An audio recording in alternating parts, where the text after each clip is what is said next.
A Jewish tent maker walks into a city of marble and silver, dust on his sandals, carrying nothing but a message.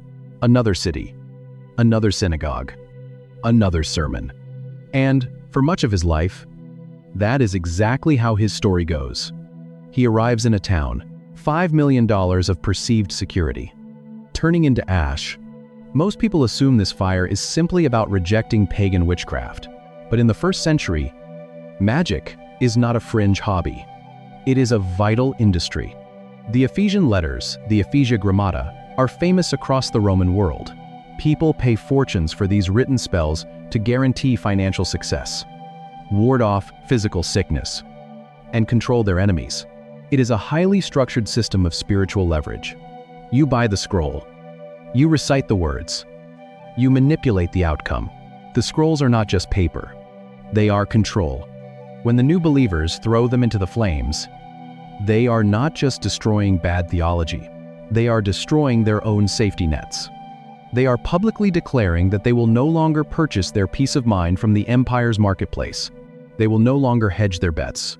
They are trusting a crucified king with their futures, their bodies, and their finances. And they are burning the backup plans. Demetrius, the silversmith, likely smells the smoke from his workshop. He watches the ashes drift over the marble streets. He does the math.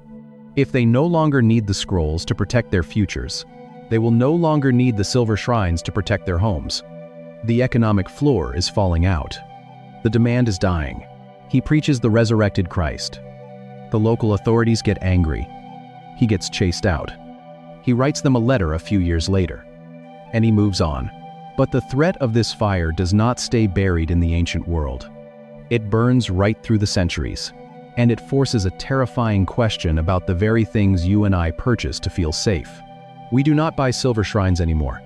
You probably do not have a miniature temple sitting on your kitchen counter to guarantee a bountiful harvest, and you likely have not spent a year's salary on a leather-bound manual of magical incantations.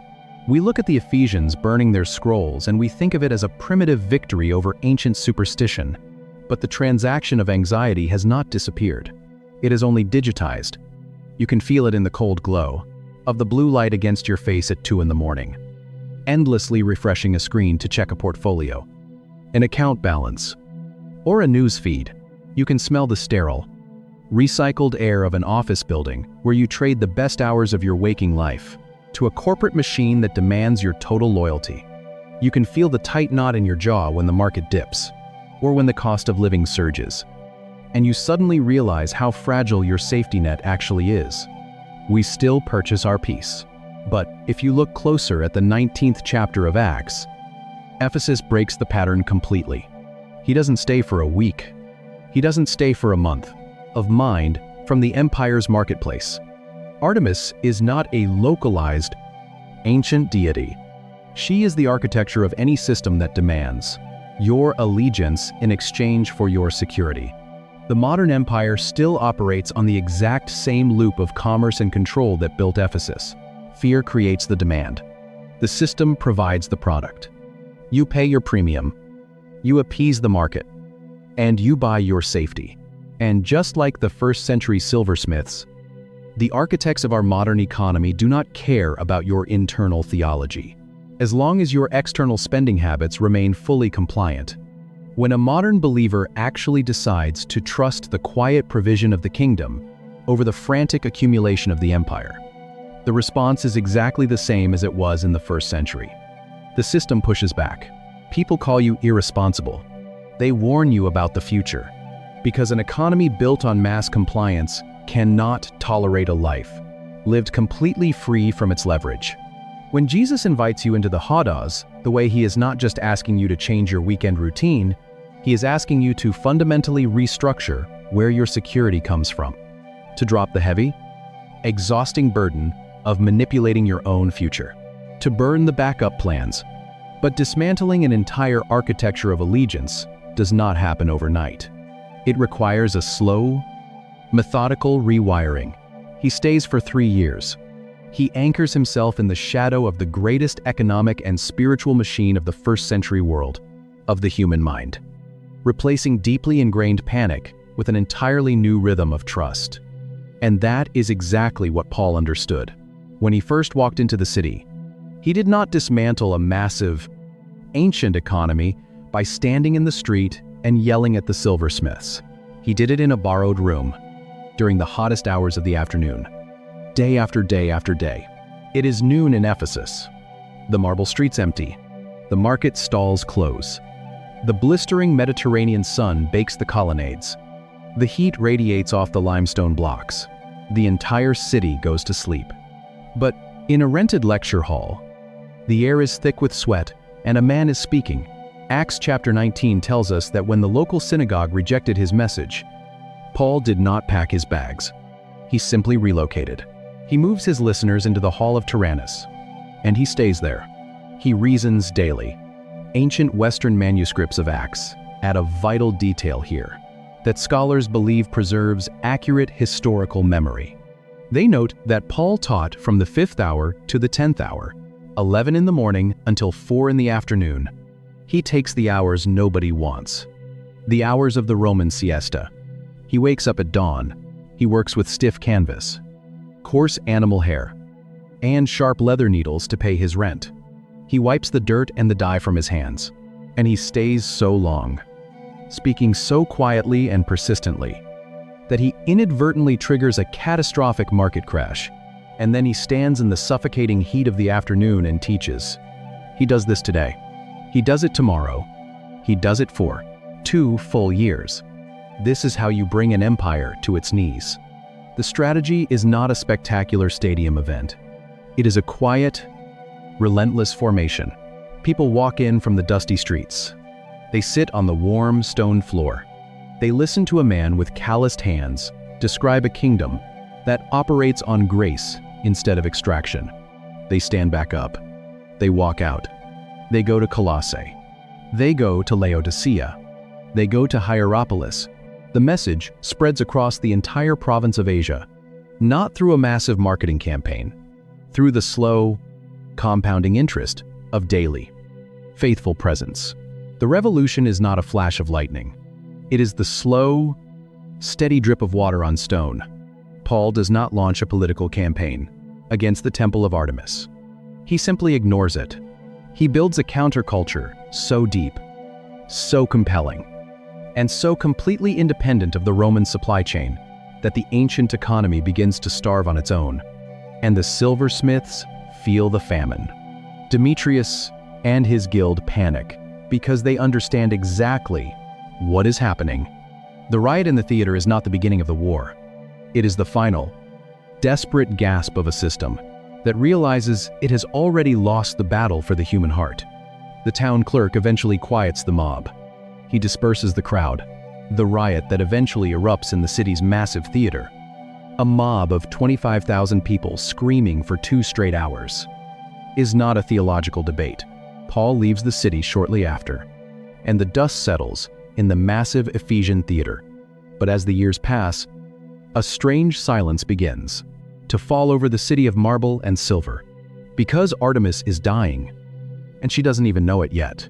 In the centuries that followed the riot in the theater, the most secure financial institution in the ancient world slowly bled to death. If you stand on the site of the Temple of Artemis today, you will not see 127 columns of pure white marble. You will see a swamp. You will see a single, jagged pillar, hastily assembled from mismatched fragments of stone, rising out of the muddy, stagnant water. More often than not, a stork sits in a nest at the very top. The silver is gone. The vaults are empty. The chants have faded into the wind. It took time, but the architecture of allegiance finally collapsed, and the way it fell reveals the fundamental weakness of every empire that builds its power on human anxiety. Empires do not fear armies. They fear apathy. As the Jesus movement expanded, crossing borders and outliving emperors, it did not take up swords against the pagan temples. It simply stopped funding them.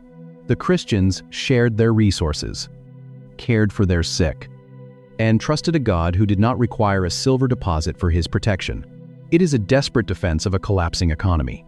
The real question of this story isn't just what Paul taught. It's this: They removed their capital from the economy of fear. And without fear, the temple could not survive. The fall of Artemis was not a military conquest. It was an economic exodus. This is the profound thread of the Hodos, the way of Jesus. It exposes the phantom nature of the things we are told we must have to survive. Demetrius and his silversmiths believed that their wealth and their goddess were permanent fixtures of the universe. They used the massive scale of their architecture and the deafening volume of their mobs to convince the ancient world that their system was the only reality. But they were only as real as the collective anxiety that propped them up. The moment the anxiety broke, the economy shattered.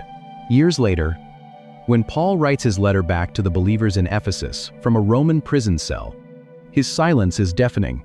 He does not even mention Artemis. He does not mention the riot. He does not mention the silversmiths.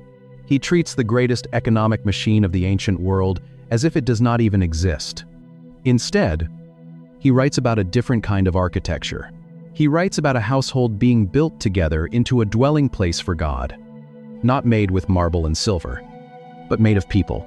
History proves that the systems screaming the loudest for your allegiance are usually the ones closest to collapse. They require constant maintenance. They require riots. What happens when a new allegiance threatens an old economy? Jesus was not offering a spiritual additive to a well-balanced Roman life. They require the continuous, exhausting transaction of your time and your peace of mind just to keep the machinery moving. But the kingdom that Paul spent 3 years quietly building in a rented room does not require your frantic maintenance. It only requires your presence. And that historical reality leaves us with a single, defining choice about where we place our trust today. A city built an economy on human fear, and a single tentmaker broke it. Merchants hammered silver to guarantee their safety, and watched their forges go cold. Believers dragged $5 million into the dirt and burned their own backup plans. A mob screamed for 2 hours to defend a collapsing system and called themselves the Assembly. A man reasoned in a rented room through the heat of the day and brought an empire to its knees. A prisoner wrote back to his friends without mentioning the goddess once and described a house of living stones. A temple of pure marble sank into a stagnant swamp, and the quiet road kept going. 2 economies. 2 ways of being human. 1 quiet road. But maybe the part that stays with me most is the smoke rising from the public square. He was demanding a total withdrawal from the system. He was diagnosing an empire built on extraction and manipulation. Not the deafening riot in the massive theater, but the quiet, devastating choice made before Demetrius ever called his meeting. Men and women walking out of their homes, carrying the expensive, heavy manuals they had bought to control their futures, and dropping them into the ash. They did not wait for the system to change. They simply stopped funding it. If you are in a season where you are exhausted by the constant transaction of anxiety, if you are tired of paying the emotional and financial premiums the modern empire demands just to feel safe, the invitation of Jesus is not to buy a better silver shrine. It is to step completely off the market floor. You do not have to manipulate tomorrow. You do not have to manage the outcomes. If this opened something in you, subscribe. Leave a comment, even 1 word helps. Share this with someone who is exhausted by the modern economy of fear. Pray for us as we keep digging into these texts. And may the God, who is not built by human hands, and who does not require your frantic maintenance, walk with you as you leave the noise of the theater and bring you out onto a road of quiet peace. And he was offering a completely different way to be human. If you have ever felt the crushing friction between the quiet way of Jesus, the air around him is thick with the smell of roasting meat from temple sacrifices and the sharp, metallic tang of hot silver, and the loud, relentless demands of the economy you live in. The story of Ephesus is your blueprint. It shows you exactly what the empire does when it realizes you no longer need what it is selling. To understand the sheer magnitude of the riot that nearly killed Paul, you cannot start with his theology. You have to start with the supply chain. The city operates on a singular rhythm: supply and demand, silver and stone. Pilgrims pour in, silver pours out. The smiths hammer the metal. The merchants sell the idols. The priests collect the tithes. The bankers secure the vaults. This is the pulse of 1st century Ephesus. We tend to view ancient pantheons through the lens of modern spirituality. We imagine temples as places of quiet reflection. We picture priests as spiritual guides. We separate the sacred from the financial. But the Roman Empire does not work like that. The Temple of Artemis is not a church. It is Wall Street. It operates as the most secure financial institution in Asia. Its massive limestone walls protect the private wealth of emperors and kings. The priesthood manages vast tracts of fertile land. The temple serves as the ultimate guarantor of international loans. And at the center of this financial web is the image, the goddess Artemis, a dark, multi-breasted figure. He is an outsider in the crown jewel of Asia Minor, and he is about to bankrupt it. Supposedly carved from a meteorite that fell from the sky. You can hear the hammering ringing through the artisan quarter from sunrise to sundown. You can see the soot from the silver forges staining the hands of the workers. You can feel the heavy, clinking bags of coinage, exchanging hands in the shadows of the marble colonnades. The silver shrines are not jewelry. They are insurance. A merchant buys a miniature temple before a dangerous sea voyage. A farmer buys a silver amulet to guarantee the spring harvest. A pregnant woman buys a token to survive childbirth.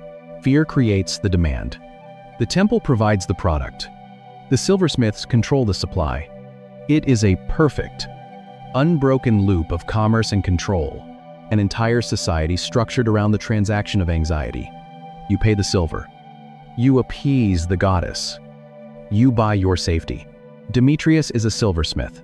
He sits at the top of the local guild. He dictates the prices. He manages the supply chain. He ensures the foundries stay hot and the workers stay busy. Demetrius does not care about theology. He cares about volume. Artemis of the Ephesians is not a myth. She is a gross domestic product. And for decades, the system works flawlessly. The money flows. The empire thrives. The people stay compliant. Until a tent maker sets up shop in the marketplace. Towering over the harbor is a structure so massive, it defies human imagination. The Temple of Artemis. He does not stage a protest. He does not vandalize the temple. He does not petition the Roman proconsul to change the laws. He simply sits in a workshop, stitching leather and canvas, talking to anyone who will listen about a king who was crucified and resurrected. He introduces a new vocabulary, a new allegiance, a different kind of kingdom, and very slowly, the demand begins to drop. A household stops buying the annual silver shrine. A merchant decides he no longer needs the amulet for his ship. A farmer trusts a new god for his harvest. It starts as a trickle, a few lost sales, a few quiet foundries. But in an economy built on mass compliance, a drop in demand is a deadly contagion.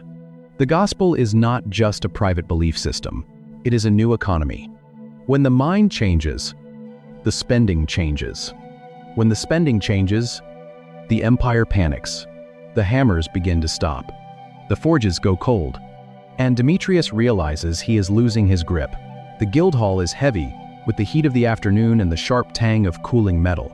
Demetrius, a man used to the constant, rhythmic pounding of hammers, stands before a room of silversmiths who suddenly have nothing to do. It covers an area larger than a modern football field. 127 columns of pure white marble stretch 60 feet into the Mediterranean sky. The silence in the room is terrifying. He does not open his mouth to discuss theology. He talks about capital. He looks at the men whose livelihoods depend on the massive temple up the hill. And he points out what they all already know. Men, you know that from this business we have our wealth. And you see and hear that not only in Ephesus, but in almost all of Asia. This, Paul has persuaded and turned away a great many people. Demetrius names the threat out loud. He tells them this Jewish tent maker is convincing the masses that gods made with hands are not gods at all. This is not a theological dispute. It is a shareholders' meeting for a collapsing corporation. He warns them that not only is their trade in danger of falling into disrepute, but the temple of the great goddess Artemis herself may be despised, her magnificence destroyed. The moment he connects their financial ruin to their religious pride, the room ignites. The rage spills out of the Guildhall and into the street. Someone screams. "Great is Artemis of the Ephesians." The chant catches fire. It echoes off the marble colonnades, rolling through the marketplace, picking up bodies and momentum as it moves. The tradesmen grab Gaius and Aristarchus, two of Paul's traveling companions, twisting the fabric of their tunics and dragging them through the dust. Its massive doors are carved from cypress wood, and its grand staircase is fashioned from the vine of a single, ancient tree. It is breathtaking. They drag them toward the Great Theater, carved directly into the western slope of Mount Pion. The Ephesian Theater is an architectural marvel of acoustics and scale. Designed to hold 25,000 people, the mob pours into the stone seating tiers like water breaching a dam for 2 straight hours. The air vibrates with a single, deafening roar. Great is Artemis of the Ephesians. Great is Artemis of the Ephesians. Most of the people screaming do not even know why they are there. The writer of Acts notes that the assembly is in confusion, with some shouting one thing and some another, caught in the intoxicating current of mob violence. They are operating purely on the adrenaline of perceived loss. Paul is outside, listening to the roar echo across the city. He wants to walk into the theater. He wants to step onto the stone stage and face the 25,000 screaming voices. His friends physically restrain him. The local officials beg him not to go inside. The mob thinks they are defending their goddess. They think they are protecting their way of life. But in the middle of that deafening, 2-hour riot, the writer of Acts uses a very specific Greek word to describe this violent, unhinged crowd. And that single word holds a secret that redefines the entire Jesus movement. But it is not just a place of worship. The Temple of Artemis is the central bank of the ancient world. Kings deposit their fortunes behind its walls. Acts chapter 19, verse 31. Luke is documenting the chaos inside the Ephesian theater. A crowd of thousands sweating in the Mediterranean heat and screaming for blood. And the word he uses to describe this violent, unhinged mob is the Greek noun ekklesia. It is a secular, political term. It is built from 2 roots, ek, meaning out of, and kaleo, meaning to call, the called out ones. In the ancient Greco-Roman world, an ekklesia was simply the official assembly of citizens summoned to the theater to conduct the business of the empire. But that word changes everything when you realize how English Bibles translate it on almost every other page of the New Testament. Ekklesia is the exact word we translate as church. Luke is not being careless with his vocabulary. He is drawing a brilliant, devastating contrast. 2 assemblies, 2 ekklesias. One is summoned by fear, fueled by silver, and screaming to defend an economy of anxiety. The other is summoned by grace, fueled by the Spirit, and sitting quietly in the margins. The conflict in Ephesus is not between a private religion and a public city. It is a collision between 2 rival governments, and the early Christians do not even call their movement a religion. In Acts 19, verse 23, just before the riot explodes, Luke notes that the merchants secure their international loans here. An entire industry of silversmiths, artisans, and tradesmen rely on the millions of pilgrims who flood the city every single spring. Uproar arose concerning the way. The Greek word is hodos. When Jesus stood before his disciples in John 14 and said, "I am the way," he used this exact word, ego eimi he hodous, I am the road. It appears over 100 times in the New Testament, and it means a physical trajectory of movement. It means dust on your sandals, steep elevations, and miles behind you. Christianity was not a set of doctrines you agreed with in your mind. It was a hodos, a road you walked with your feet. It is not a philosophy. It is a departure. If watching this collision between an ancient empire and a new way of being human is stirring up questions you've never considered, you're exactly who this channel is for. Drop a thought in the comments and hit subscribe. Because every week, we go deeper into the text than you knew was possible. So the believers continue to walk their quiet road. They do not outshout the mob in the theater. They simply outwalk them. They embody an alternative society so compelling, so free from the endless transactions of the Roman machine, that the silver shrines begin to lose their luster. But to understand why Demetrius, the silversmith, was so terrified of this hodos, you have to rewind just a few days before the riot. You have to look to buy shrines, amulets, and miniature tokens of the goddess. Most people assume that when the Apostle Paul arrives in Ephesus, he is executing a standard missionary playbook at what happened when the believers decided to clean house. You have to look at the fire. The smoke rises from the public square. You can hear the dry snap of ancient parchment catching fire. You can smell the pungent ink and the burning leather drifting through the marketplace. You can feel the heat radiating off the pile as it grows larger, fed by a steady stream of men and women walking out of their homes carrying armfuls of expensive manuscripts. This is not a riot. It is a renunciation. Before Demetrius ever calls his union meeting, the believers in Ephesus make a public declaration. They do not attack the temple of Artemis. They do not picket the silversmiths. They examine their own houses. They carry out the scrolls, the incantations, the magical formulas, the heavy, bound manuals for manipulating the spiritual realm. They pile them in the dirt, and they drop the torch. Luke records the exact economic damage of this bonfire: 50,000 pieces of silver. A first-century drachma represents a full day's wage for an average laborer. When you do the math, that is the equivalent of $5 million burning in the middle of the street.